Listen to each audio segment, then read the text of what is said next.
Hello everyone, नमस्ते, प्रणाम सबैमा। सबजना सकुशल हुनुहुन्छ होला र सबजना स्वस्थ अनि मस्त रहनुहोला। फेरि मैले अलिकति समय पश्चात भिडियो बनाइरहेको छु, किनकि समयको कारणले गर्दा भिडियो बनाउन पाइरहेको थिइनँ। र आज चाहिँ मैले यो बुक हेरिरहँदा चाहिँ मलाई चाहिँ एउटा कुराको कहानीको याद आएर हजुरहरूलाई सेयर गर्न जाँदैछु त्यो भाव।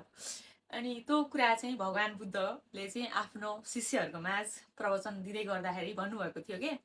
अनि त्यही प्रवचनको क्रममा चाहिँ एकजना व्यक्तिले चाहिँ भगवान् बुद्धलाई चाहिँ सोध्नु भएको थियो अरे।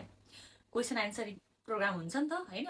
अनि प्रवचनमा अनि एकजना व्यक्तिले चाहिँ सोध्नुभएको थियो, भगवान् विवाह गर्न ठिक कि विवाह नगर्न ठिक भनेर सोध्नुभयो अरे होइन। भगवान् बुद्ध त हुनुहुन्छ नि, भगवान् बुद्ध मुस्कुराएर भन्नुभयो अरे, गरे राम्रो नगरे पनि राम्रो भन्नुभयो अरे होइन। अनि उहाँ मान्छे चाहिँ अलमल्ल पर्नुभयो, दुवै कसरी राम्रो हुन सक्छ भगवान् भन्नुभएछ।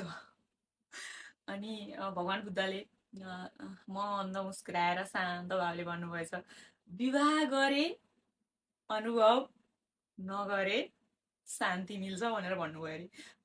यसको तात्पर्य हजुरहरूले बुझ्नुभयो? जसले बिहे गर्नुभएको छ उहाँहरूले बुझ्नुहुन्छ है त। र भगवान् बुद्धले चाहिँ प्रवचनमा यसरी रमाइलो पारामा चाहिँ व्याख्या गर्नुभएको थियो। र मैले यो बुक हेरिरहँदा यो बुकमा पनि उसोले यस्तै कहानीहरू व्याख्या गर्नुभएको रहेछ। भगवान् बुद्धले आफ्नो प्रवचनमा रमाइलो पारामा व्याख्या गर्नुभएको थियो।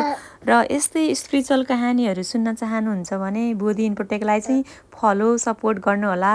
र समय छ भने चाहिँ हेर्न पनि सक्नुहुन्छ र फिल फ्री कमेन्ट पनि गर्न सक्नुहुन्छ। र सबैजनाको जय होस्। Thank you for watching. प्रणाम।